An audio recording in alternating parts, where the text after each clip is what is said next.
It's not that bad. I can handle it. How does it look? Hey, welcome back to ScreenCrush. I'm Brianna, and I cannot wait to talk to you guys about Loki Season 2's premiere. This is the best Marvel TV show I have seen since Werewolf by Night. I'm going to tell you all the reasons this show worked and tell you how the show's attributes really shined a light on the flaws of Secret Invasion. Now, like the first season, this show is bringing up all these questions about free will and determinism, and unlike Secret Invasion, it connects perfectly to a larger story of the MCU. And I actually have a theory on how this episode has already set up Avengers Kang Dynasty and Secret Wars that I am very excited to talk to you about after I talked to Colton Ogburn and Rachel Leishman to get their thoughts on this episode. I am so excited to cover this show for you guys all season long and to share these new Loki designs that we created at our merch store at ScreenCrushMerch.com. We've got the usual variants with the lineup of history's most egregious time travelers, and we have this Doug as Loki shirt, Ms. Minute's Dolly Clock, and many more. The link is below. Thanks for supporting our channel. So Loki as a show has always defied expectations. Now, it could have just very easily been a serial of the week with Loki gallivanting through time and causing mischief. Like the MCU's answer to Doctor Who. That's right, but instead, this show is an intense character study. It's the cruel, elaborate trick conjured by the weak to inspire fear.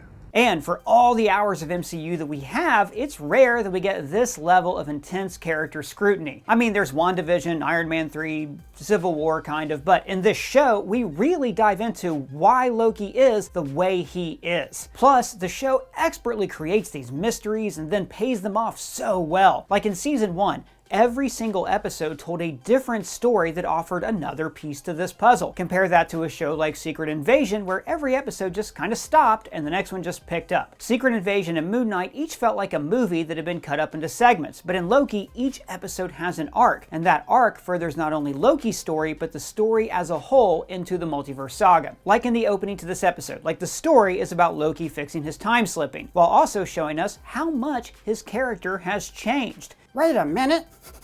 Something smells amazing. Why, thank you. I gotta tell you, it's actually...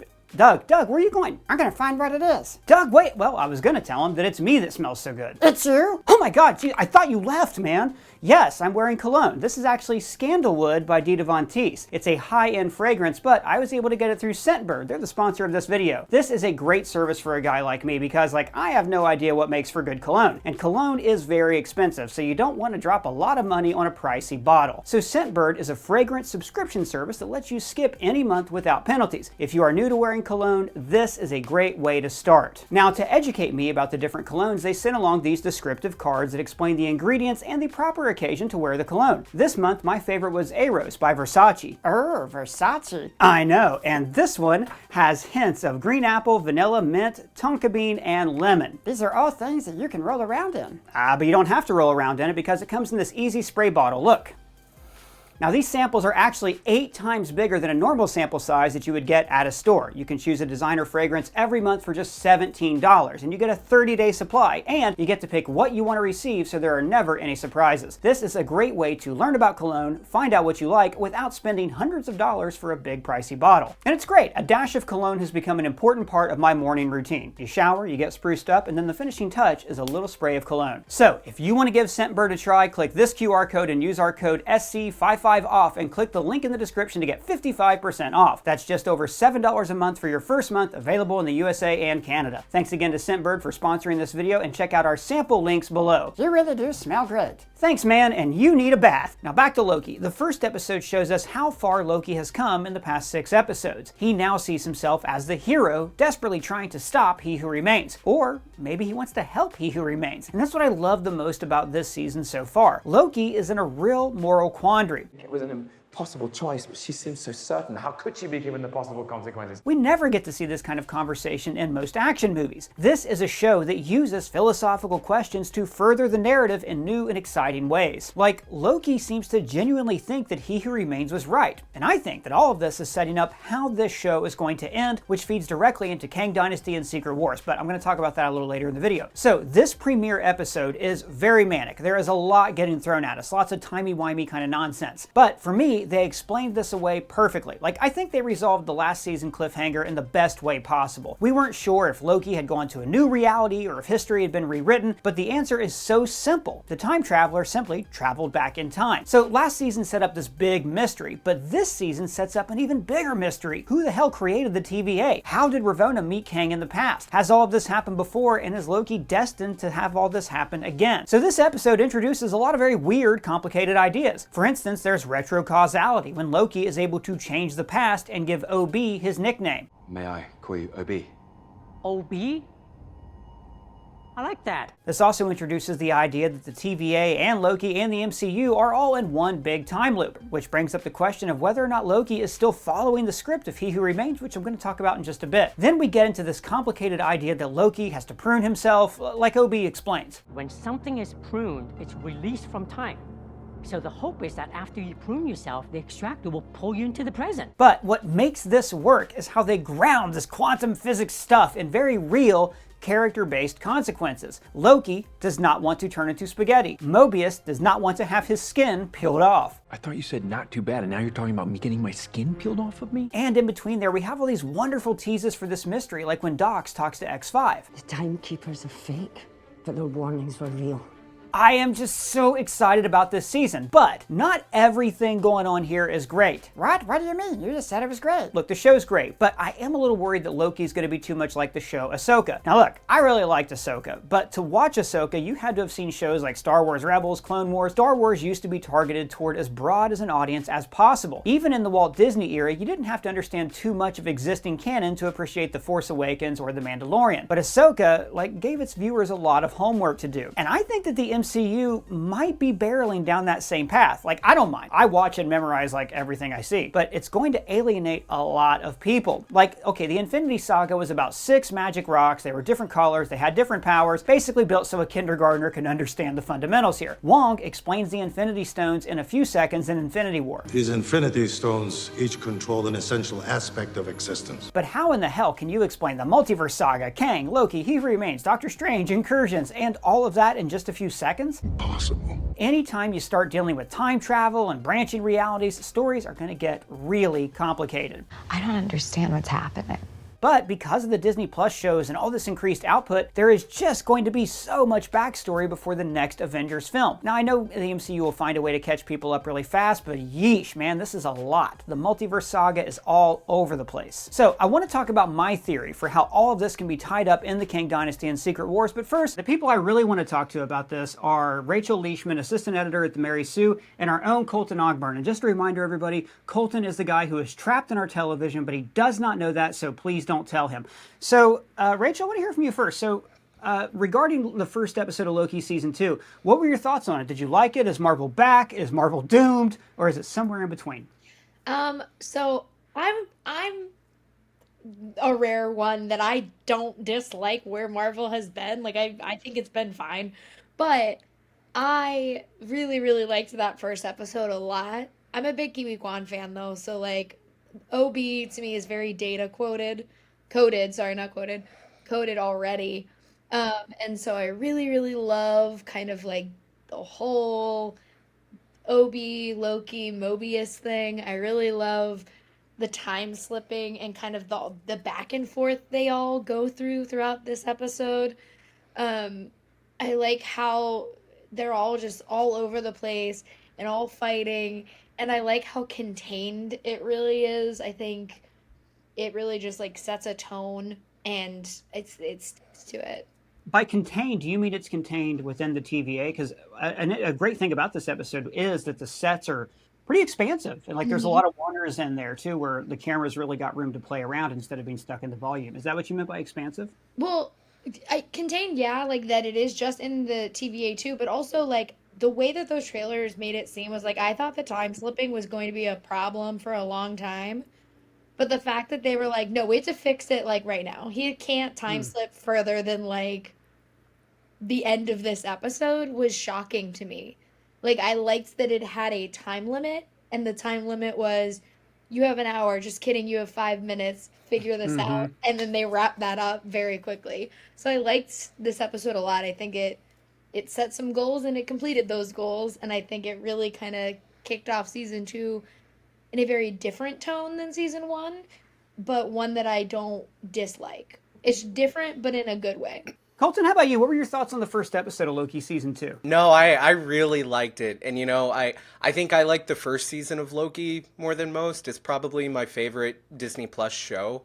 And I was really excited for it. Like, I felt this excitement that I haven't felt for Marvel in a long time. Like, I'm always excited for anything Marvel, but this was like a different level and like reminded me of like, back in the Infinity War Endgame days, how excited I was for stuff.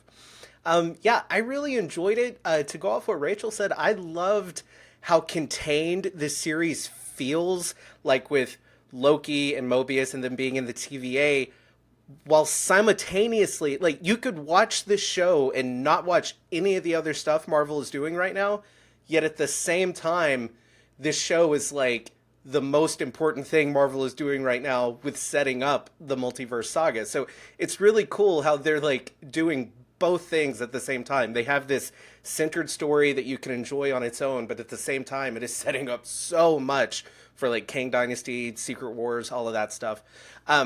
Like I said, I really love the chemistry between Loki and Mobius. I think that makes the show, that's what makes the show work. It's like a buddy cop type of show. I really enjoy that. And it's complicated. It's a very complicated and confusing show, but I enjoy that. It's kind of a pain when you're one of the people that has to like figure out how to explain it to everybody, but I have fun with that. So my only hope is that it's not too confusing. But overall, I enjoyed the first episode.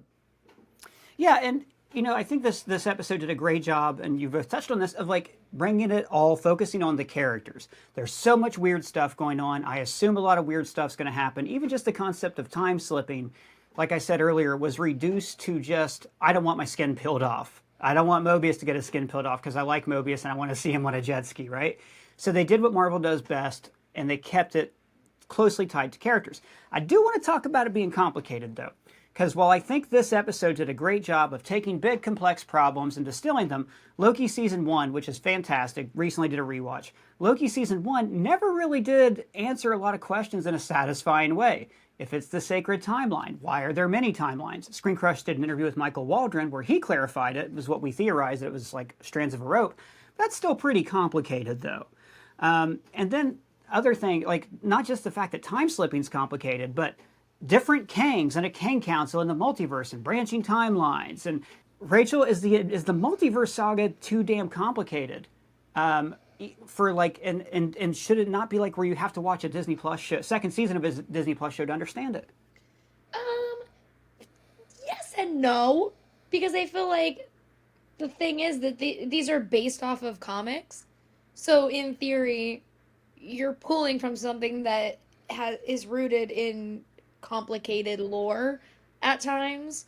And I think this is what people always kind of wanted, was like to get into the more complicated like comic storylines, and like multiverses are complicated, and like I don't know, I watch Doctor Who, so like right. For you it's nothing. It's not complicated. So right. I think, and I don't know, I watched Back to the Future, I watched all of these timey-wimey things when I was a kid.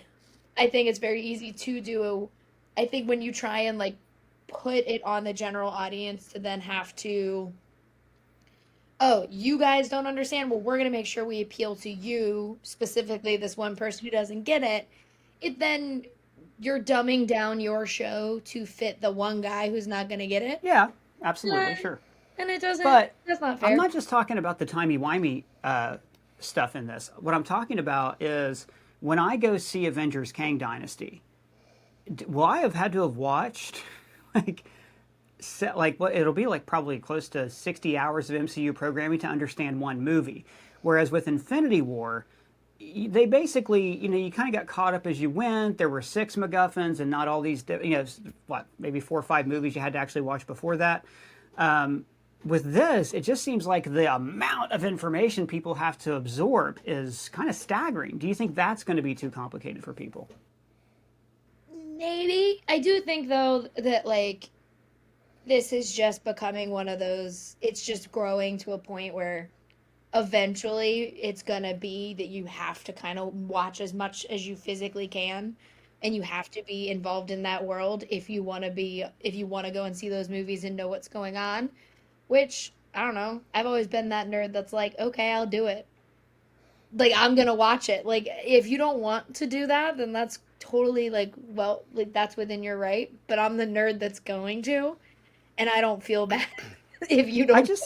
Yeah, I think what they really lacked. I'm going to pick on Multiverse of Madness, which you and I talked a lot about extensively here on the program. With Multiverse of Madness, they really didn't onboard people who didn't have Disney Plus subscriptions, and I don't think it would have been that hard. You know, exposition kind of sucks, but everybody's.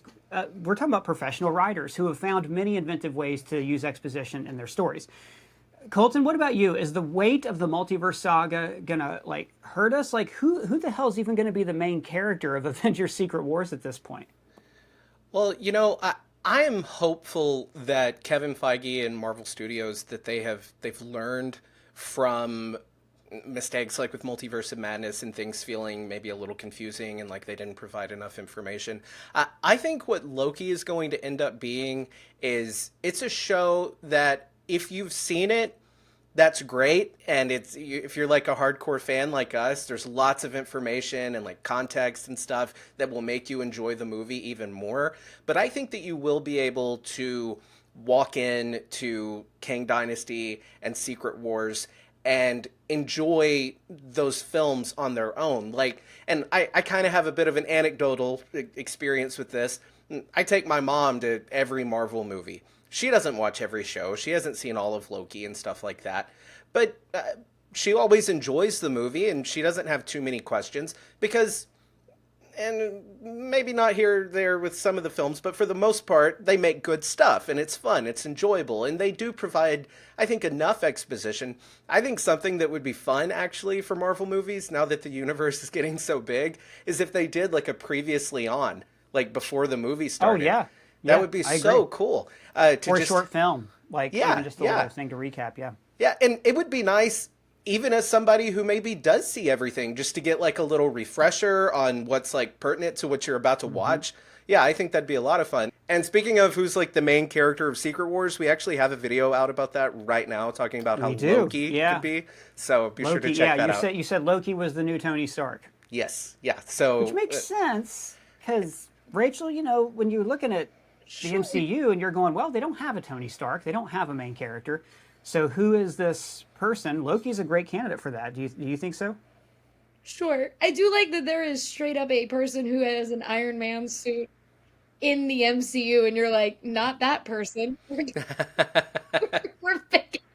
Well, because being the new Tony Stark doesn't mean you're the new Iron Man, you know? Right. Like, I don't think that necessarily Sam Wilson has to fulfill the same role as Captain America, you know, that he fulfilled in the past, because he is his own character, you know? Yeah, fair.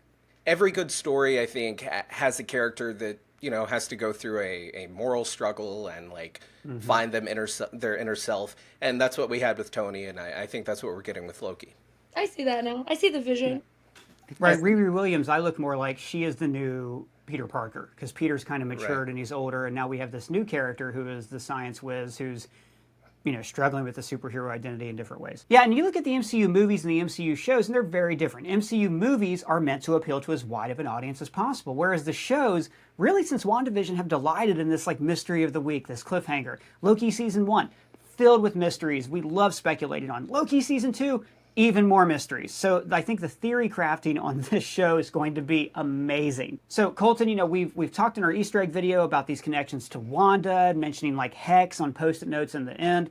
I talked about how I think the whole season's an Ouroboros and a big loop. Do you have any theories after this first episode, like where in the hell this is going, what's happening? I think that, you know, like you said, in the first season of Loki, lots of mysteries and stuff, and then we learn that Loki and Sylvie, they've been walking down a path that He Who Remains paved. Like, they were doing exactly what he wanted. And I think it's possible that that is still happening right now. In fact, I wouldn't be surprised if we learn that come Secret Wars, everything has been going according to plan for Kang or He Who Remains to ascend to power. And then it's Secret Wars that becomes the moment that everything gets flipped on its head. I even think that Kang Dynasty and, you know, us getting to see the Avengers versus the Council of Kangs or whoever, I think that is all part of that multiversal war that is crucial to his plan and part of the loop for everything to happen again and again, and for him to end up back at the top. See, I actually think the opposite. I think Loki is already the outlier, and that this is what's different from all the other loops before. And I'll talk about that a little bit more at the end of the video. Rachel, how about you? I know you've seen more episodes than us. Do you have any hot theories without, you know, keeping it spoiler-free for us? I won't spoil anything. So most of my theories, here's my approach to Loki as a show, which is insane. I'm team thruple. I want everyone on the show to make out with each other, and I've been that way since season 1. And the way I watch this show is off the rails. I'm always like, cool, so Mobius and Loki can go make out. They never do. I was like, so Loki and Sylvie can go make out. They did once, and then it ended badly. And then I'm like, all 3 of them should just make out. I think it was just. I mean, Ravona's in there too, because Ravonna and Mobius. I'm just saying, like, if we're writing this movie, everyone's making out. And then not Miss Minutes though. I don't like her. I don't trust her. But I don't trust that clock. But the whole show, I just think like everyone would be happier if they kissed. So all of my theories are about everyone on that jet ski, and that's about where my mind goes. And so that's like literally all of my theories just go back to tying to like Mobius and his jet ski. Because like I think in season 1 it was about the jet ski too. And I do like that in season 2 that is still where I'm at, because in that first episode X5 is like, what's this? And pulls out the jet ski. I'm like, we're back. They're still talking about this jet ski. And that is only where my theories lie. Because I am not smarter than the writers of Loki, and I recognize that. So all of my theories are just like, I can figure this out. He loved the ocean and water. And those are my theories. Now, I know you're joking, but for real, if I were going to bet on the final image of this show, it's totally Mobius on a jet ski. They've clearly set up his character's desire from, like, his second appearance. But all 3 of them is my dream. Like, all 3 of those characters on a jet ski, just, like, riding off. Or, even better, like, the end of the Batman, when Catwoman and Batman go into different directions, put all 3 of them in the water on jet skis. That's perfect television. Colton, how about you? Did you have any other theories for, you know, in the long term, how this series is going to end, or how it's going to, like, unfold into Kang Dynasty or anything like that? Like, what is the series going to end up trying to tell us? Well, I know we're kind of half joking about the jet skis and stuff, but I do think that's what's great about Loki and, like, old school Marvel. It only works. All of this, like, timey-wimey, multiverse, you know, all of this stuff, it only works if you care about the characters and what their goals are. So I love how, while the Loki series is very grand in scale, I guess, it's still a very intimate show.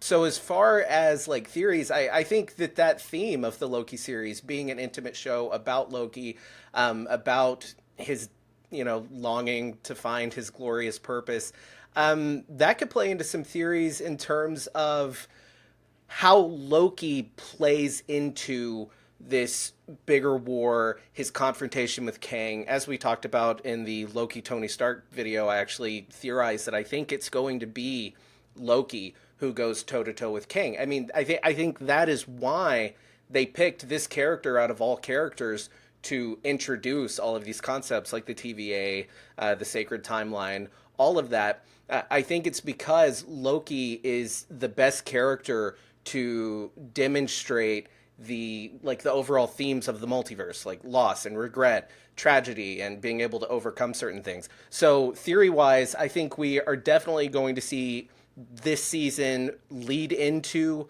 Kang Dynasty and Secret Wars. I don't know that we're going to see a season 3 before we get those movies. And I think that lead will be maybe Loki getting, like, going to Thor or something from 616, maybe in a post-credit scene. I'd love to see them together again. Maybe we'll get to see him with Doctor Strange. I just think it's time that we start to see these lines kind of intersect. It's time to get Loki into the multiverse saga with everyone else, with Spider-Man, Thor, Doctor Strange, Ant-Man. So I hope that's the direction we go come the end of season 2. Now, actually, I agree with you, and I also disagree with you. I think Loki is going to be crucial, but I also think that Loki is already off the beaten path of He Who Remains. So I want to talk to you guys about that theory. Colton, Rachel, thank both of you for joining me. All their socials are linked below. Follow them on all of the things. So in our Easter egg video and in tomorrow's Ending Explained, we talked about how this entire season looks like it's an Ouroboros or a time loop. Or what do you mean by that? Well, okay, stay with me here. Loki travels to the past, where the TVA is ruled by a council of kangs, meaning that at some point He Who Remains does take over the TVA, and he's killed, leading to the rise of the Council of Kangs, who then ruled the TVA. It won't stop. So the TVA was on a giant time loop, just like He Who Remains warned. Start another multiversal war, and I just end up right back here anyways. But I think that Loki is going to be the one who breaks this loop. He is not part of He Who Remains' plan. The whole point of him luring Sylvie and Loki to his palace was because he didn't know what was going to happen next. But now I have no idea how the rest of this is going to go. And like in mythology, Loki is the trickster god, the chaotic element that is the catalyst for change. He kicks off Ragnarok, he formed the Avengers, etc. So look at this episode. Ouroboros says to call him OB, and he says, I call him OB, that's like a nickname I have, yeah. So Mobius, or someone else in the past, gave OB that nickname originally. But we see Loki traveling to the past and giving him the nickname. Ouroboros, may I call you OB?